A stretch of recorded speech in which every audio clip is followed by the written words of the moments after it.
Hey guys, welcome back to World of Tanks. My name is Bruce and today I want to showcase how you can enhance your win rate and become an overall better World of Tanks player with just being more flexible and exploiting the situations you were in.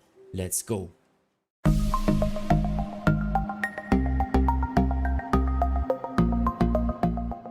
So in this video I want to showcase that there are situations in which your tank is special. Now, in order to become a better World of Tanks player and in order to increase your win rate, you need to exploit situations in which you have a distinct advantage. In fact, if you always go to the so-called medium flank with a medium tank, no matter what the situation is, or if you always play defensively because your tank has no armor, then you will miss opportunities to help your team to win the game.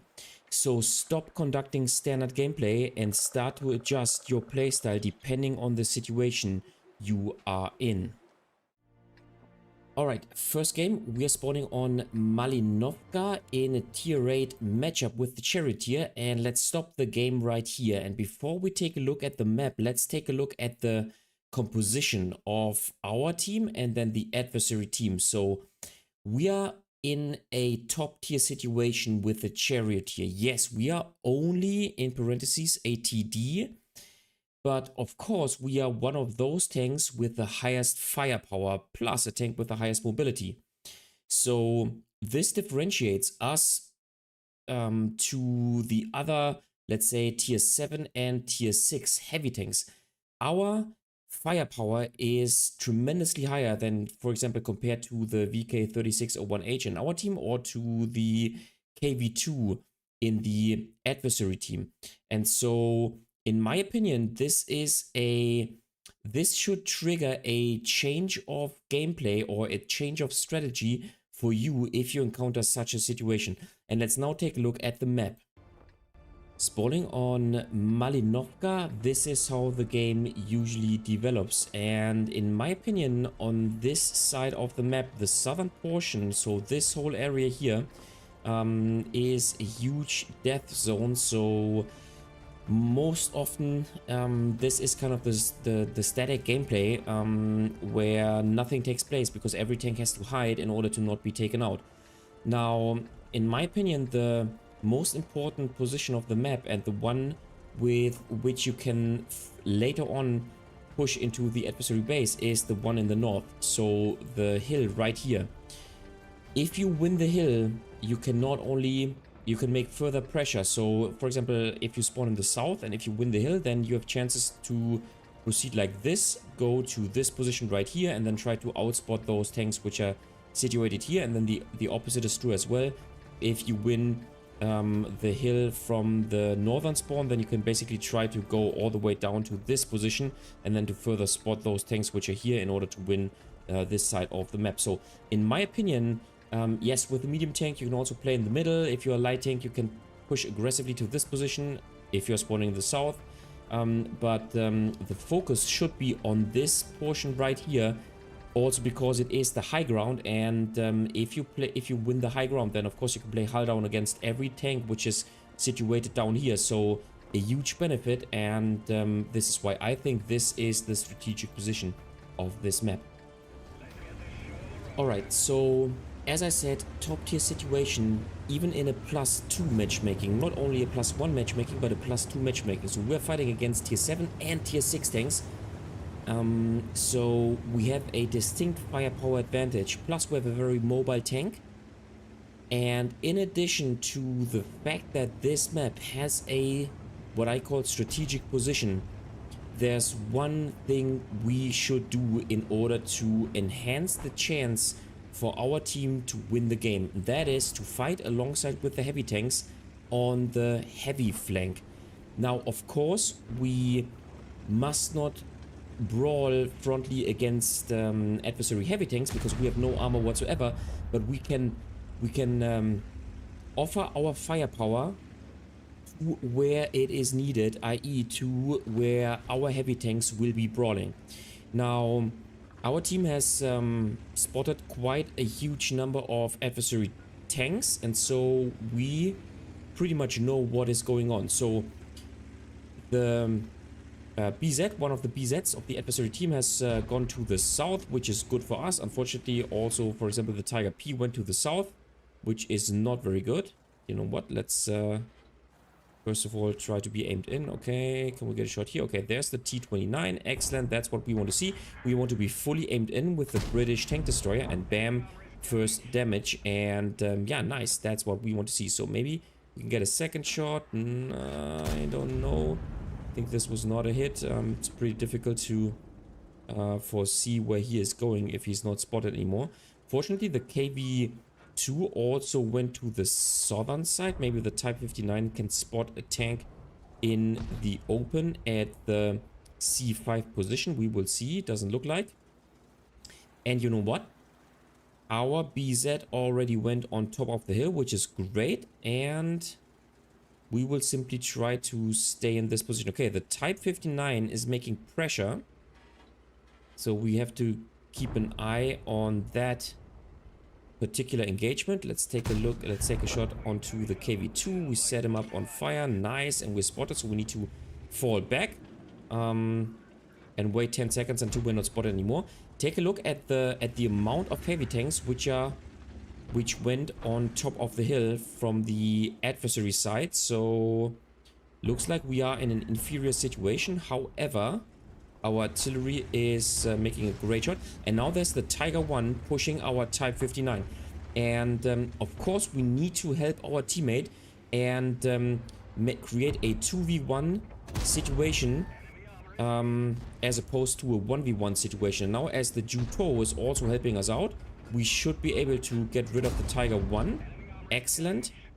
And so, yeah, so our three tanks are still alive. And the Tiger has been taken out. Now, same could happen to the BZ. Let's see. Let's be fully aimed in. Go. Oh, nice. Okay. That was unfortunate. And now, at least they are now distracted by us trying to take shots onto them, and so this should help our teammates on top of the hill. So the heavy tanks, the Tiger 1 and also the BZ, to take them under fire, which is happening right now alongside with our artillery. So our team is doing a fantastic job, and I think it is the right decision in this situation to not go to a typical TD position to where the VK3601H is playing, but here you go, we can take out the KV-2, but to offer our firepower advantage to the brawling area of the map, which is the strategic position. And so now, yes, our gunner is dead, but if we if we fight very close to the adversary tanks, this is not a problem at all. And you know what? Let's now work on taking out the VK. Here we go. 101P, and now if he takes a shot onto this tank, okay, he's now taken a shot, so now we should be able to use the reload time of this tank in order to take him out. Excellent. And that's what we can do. So yeah, this is how you can increase your win rate and how you can get better results.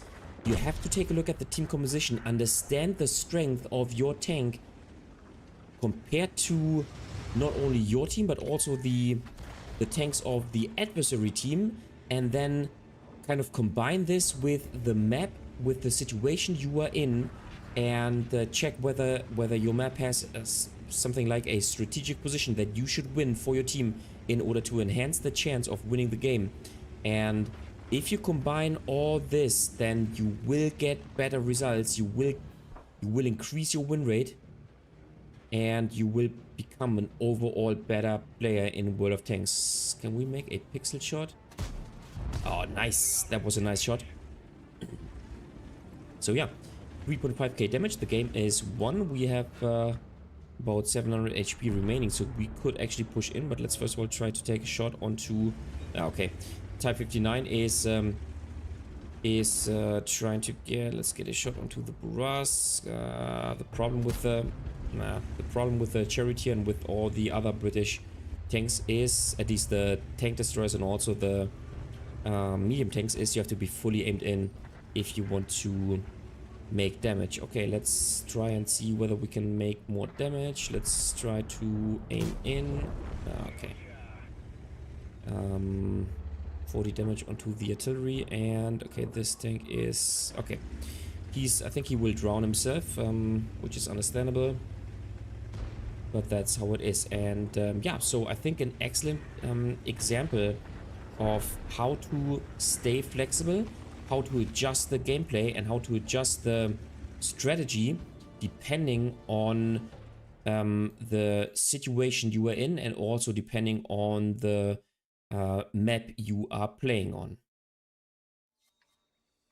Alright, second game. This time we're spawning on Karelia in the south, in the north actually, with our Leopard PTA. And let's first of all pause here once again and take a look at the team composition.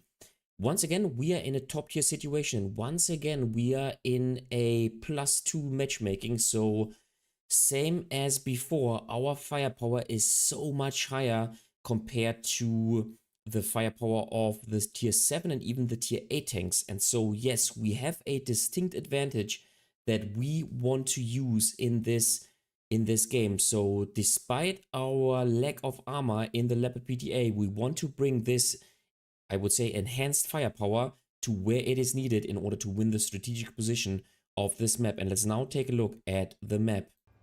Spawning on Karelia in the north, this is how the game usually develops. And in my opinion, the southern portion, this hill here, is the strategic position which you should try to win. Because once again, if you win this position, you are playing from the upper ground. You have multiple rocks here on the hill, like here and here and here, in order to get cover. Plus, you have lots of bushes right here, which you can use in order to hide yourself. And you can take basically the whole middle and also northern portion of the map under fire. So this is the position which lets you control, let's say, 70% of the map, and which is, i.e., super duper important. Now the problem usually is that you have to make it on top of the hill, and you have to then further on win against your competitor, which will most likely also play this position here. So this is the drawback. However, if you have managed to win this hill, then chances are that you will win the game. Alright, one thing I should also mention, take a look at and try to see whether the adversary team has fast tanks. Yes, they have the Char Future 4, they have the Burrasque, and besides this, of course the AMX 1375, but this tank will most likely go to the middle, they have no other fast tank. So I'm kind of playing a bit risky here, but I'm doing this consciously, simply because I'm in a +2 matchmaking in a top tier situation, and I know that my tank has the highest firepower, maybe alongside with the Char Future 4 of the adversary team. Good on me that, or I would say lucky for me, the Char Future 4 did not go to this strategic position, so we've already won this strategic position, and now we can try to exploit this and move into this position to open up a crossfire situation if the adversary team moves to this position and tries to retake this position. Can we take a shot onto this tank? Nice, 401. And of course, this is the brutality of the Leopard PTA. Let's get a shot.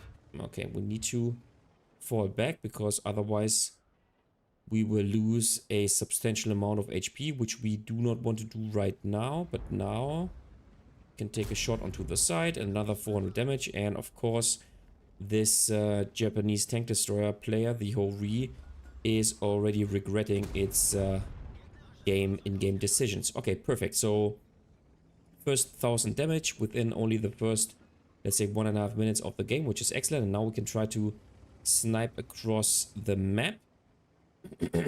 As it looks like the adversary team did play actually the north with the majority of the tanks instead of the south, which is a bad choice if you ask me, because once again the southern portion of the map is the most important one in the game.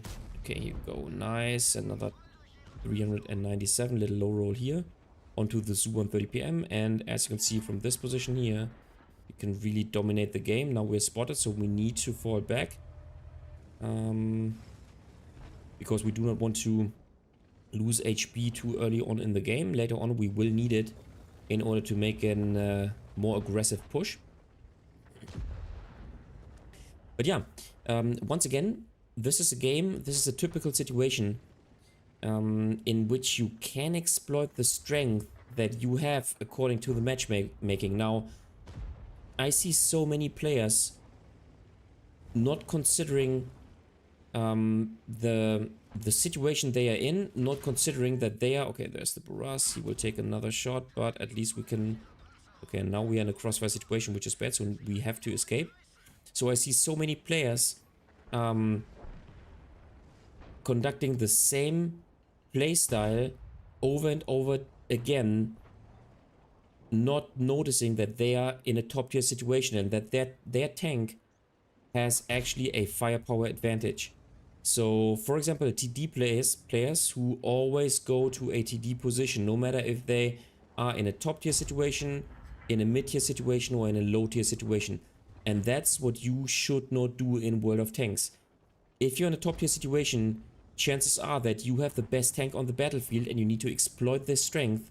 And if you do this, then you will be able to be so much more successful and you will help your team to win the games. This is what you should do if you're in a top tier tank. Now, in the next game, I will also give you an example of, let's say, being a bit more flexible, even if you are only, so to say, in a mid-tier situation. But you should always take a look at the team composition, assess the strength of your tank compared to the other tanks, and then also take a look at the map and understand where the strategic position is located. And if you combine all this, then you can make the right decisions at the right time and help your team to win the game. Okay. We, yep. We get shot. Okay. This is, okay, super fortunate that we do not get the 750 damage, I believe, from the ISU 152K. But now, of course, we're down to being one-shottable, which is okay. But maybe we will be able to make a bit more damage. Of course, we will not be the tank which is able to spot the remaining tanks now in the game. But we will see. So far, I think it played out. And it was the right decision to go to this position. Because once again, from this position, you can dominate the game. And help your team to win the game. And as you can see, we are leading by 5 tanks. And if our team is making everything correctly, then we should be able to win the game. You know what? I think it is time to move behind this rock here, which we can take for cover. And after all, we are a medium tank. There's no light tank in the game anymore, and so we should be able to have the spotting advantage on our side.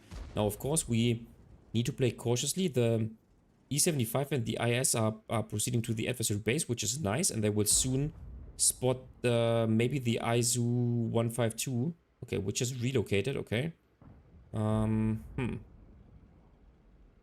So is there actually another tank?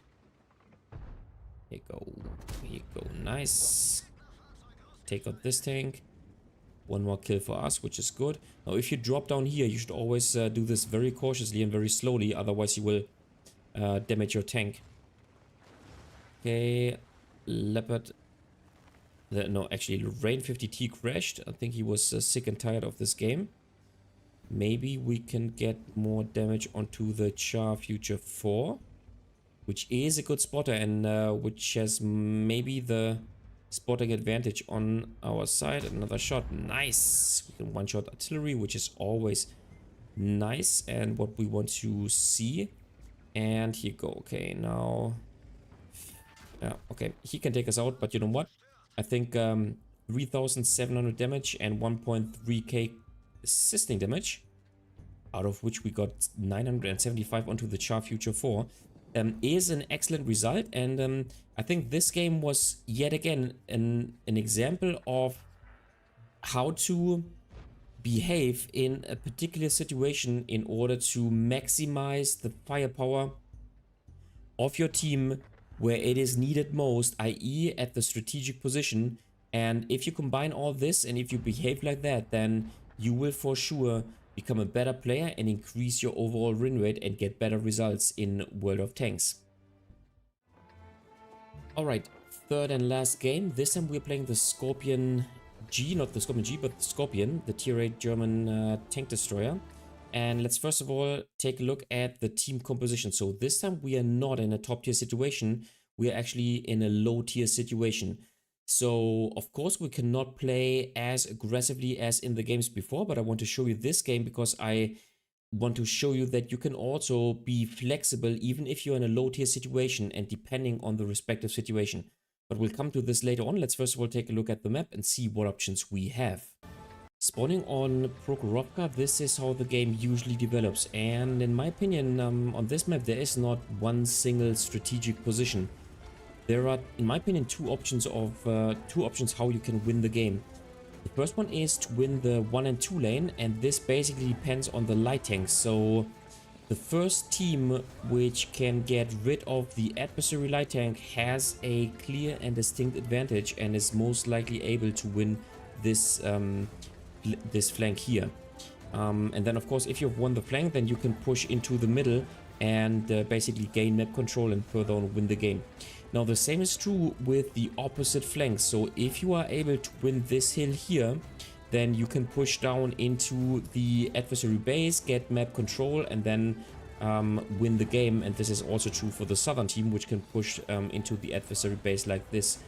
So multiple ways to skin a cat on Prokhorovka. And one thing I should say is, of course, we're not in a low tier situation, but we're in a mid tier situation, in a tier 7 to tier 9 battle. So yeah, not too bad, but not as great as before.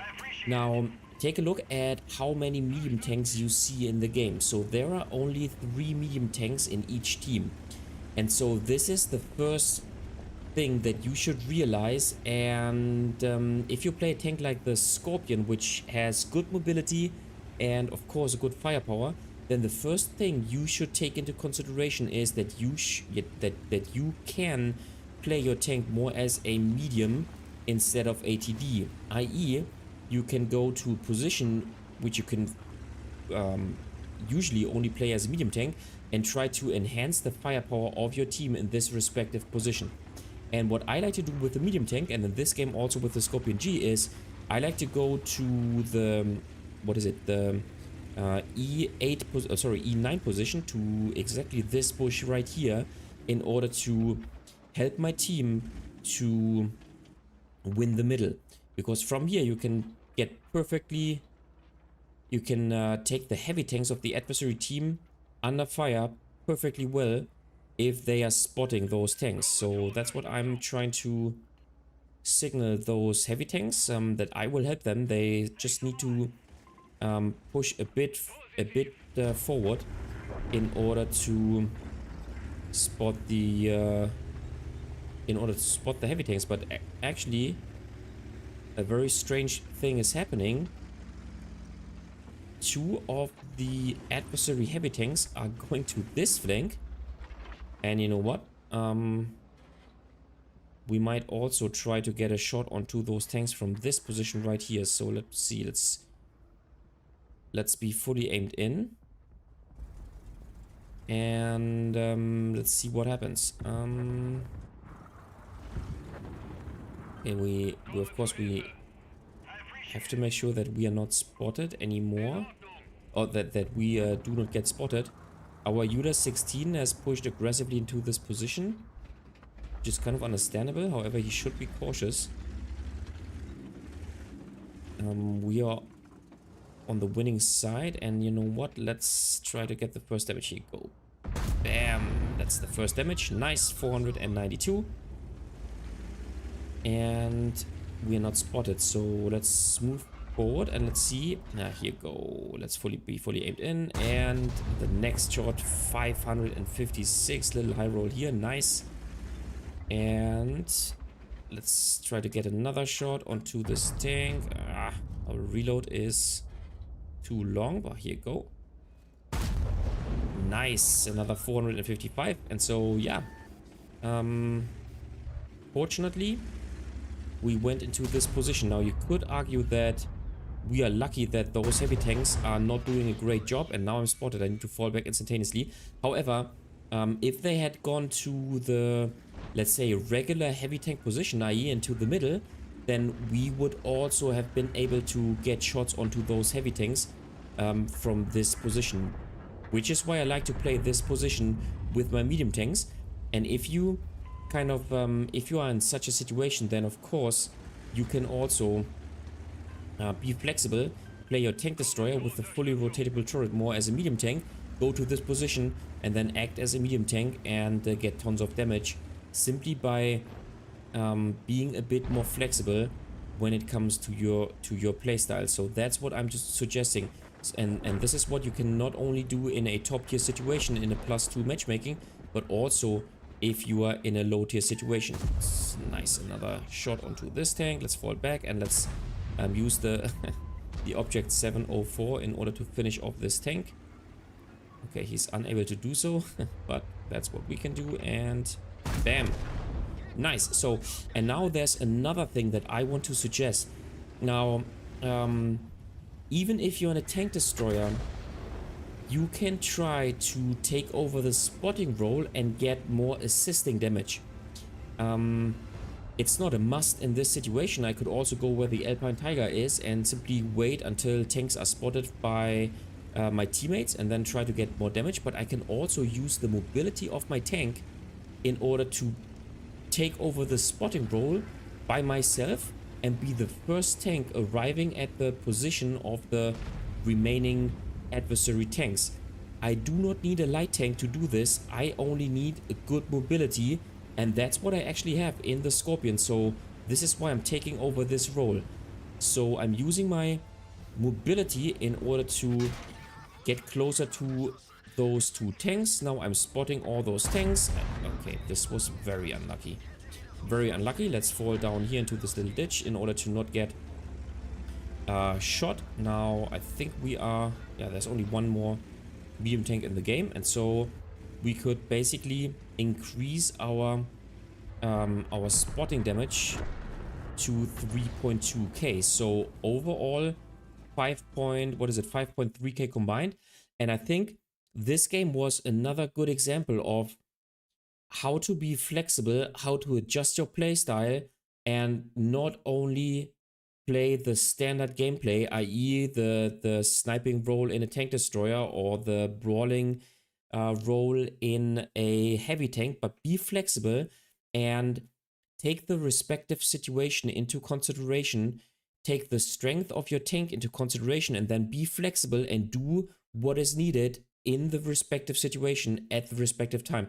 This is how you become a better World of Tanks player, and this is how you can increase the stats, become overall more successful, and increase your overall win rate.